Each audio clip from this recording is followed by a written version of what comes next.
After getting to play it for roughly 90 minutes at a recent hands-on preview event, Atomfall so far presents a post-apocalyptic world full of plenty of promise. I've never explored a fictional setting as authentically British and rustic as the one Atomfall presents. Everywhere I look while traversing the open area of Casterfell Woods, there's a distinct sense that I've been here before. Even more so after I enter the walled-off yet uncannily familiar village of Wyndham, with its local pub and myriad telephone boxes. Developer Rebellion has created a believable version of apocalyptic England, alright, one different to the always improving Fallout London mod seen last year. It's wonderfully authentic and still a pure pleasure to explore, despite the inclusion of roaming mechs and dangerous enemy factions. After 90 minutes of playing, I'm still left wondering what the wider story amounts to, which is a bit of a concern. Yet for now, Atomfall excels in creating a distinct space to inhabit.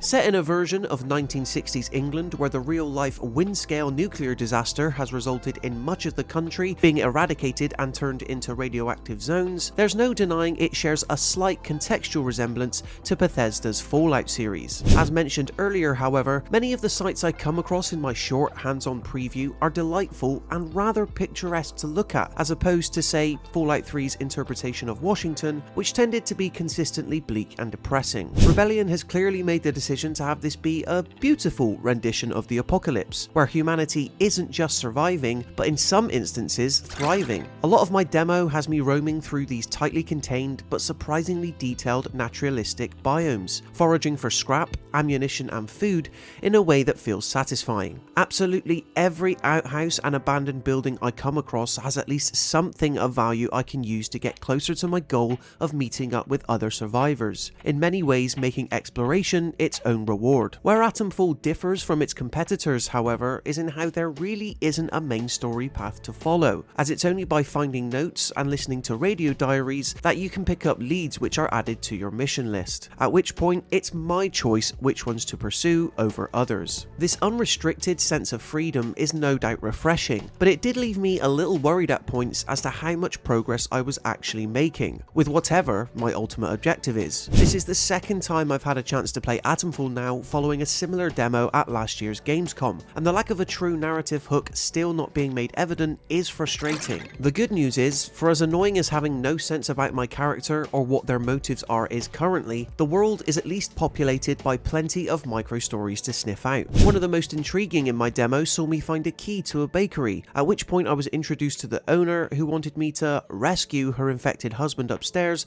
by bringing back the necessary antidote. Of course, I could have done this, but I deemed it more efficient to run up there and bash him in the head with a cricket bat. Job done. It's exciting to know that objectives in Atomfall will warp and twist to accommodate the actions of players in this way, in some instances ending earlier than intended if you take the easy route as I did with the baker's husband. In fairness, conflict definitely appears the main way to ending such scenarios as swiftly as possible. Speaking of which, there's a great sense of feedback to both ranged and melee weapons here, whether it's bonking druids over the head using a cricket bat or truncheon, or blasting soldiers away using a rusty single-shot rifle from afar. One thing Atomfall does well is never making you feel too overpowered, at least in the early game where firearms take ages to reload and ammunition can be incredibly scarce. One aspect regarding exploration and scavenging I couldn't quite get on board with is just how limited space in your backpack is. Every item, whether it's a grenade or a piece of bread, takes up the same amount of grid space as the other, bearing in mind that there are only 12 individual grids to begin with. This means that there's a tendency for storage to fill up relatively quickly, especially since there's always something new or useful to grab wherever you traverse. At no point in my demo did I see an option to potentially expand the level of storage, either by upgrading my existing backpack or purchasing a new one, so I'm hoping this is an issue Rebellion eventually provides a solution for in Atomfall's late game. Luckily, weapons and tools take up their own space in the backpack. My demo culminated in a section that had me looking for a missing doctor, being a lead I picked up on after finding her helicopter crash early on in the Casterfell Woods. This clue hunt eventually took me through Wyndham and out to a location called Skethermore, where I repeatedly attempted to sneak and then blast past a legion of soldiers to try and break into their protocol camp. Turns out Atomfall can be quite brutal whenever open warfare is unleashed, as I quickly found myself attacked on all sides. Had I had more time, I'm sure I could have found an alternate solution, yet for now I had to make do with the accomplishment that was taking down an enemy mech by shooting out its gas canisters. Even this resulted in quite the battle, which ultimately rewarded me with a rare battery pack.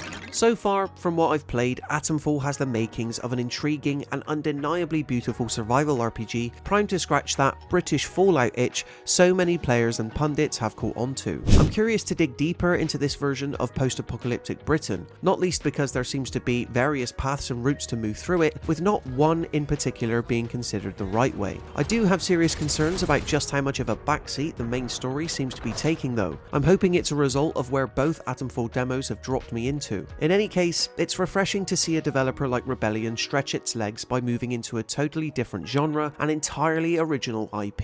If nothing else, it'll at least be a lot of fun to scavenge for Cornish pasties while bashing druid cultists around with a cricket bat. Tally ho! Do you plan on picking this game up? Be sure to let us know in the comments section below. Then why not subscribe to the Mirror Gaming YouTube channel to stay up to date with even more videos like this. Until next time, thank you so much for watching, and we'll see you in the next one.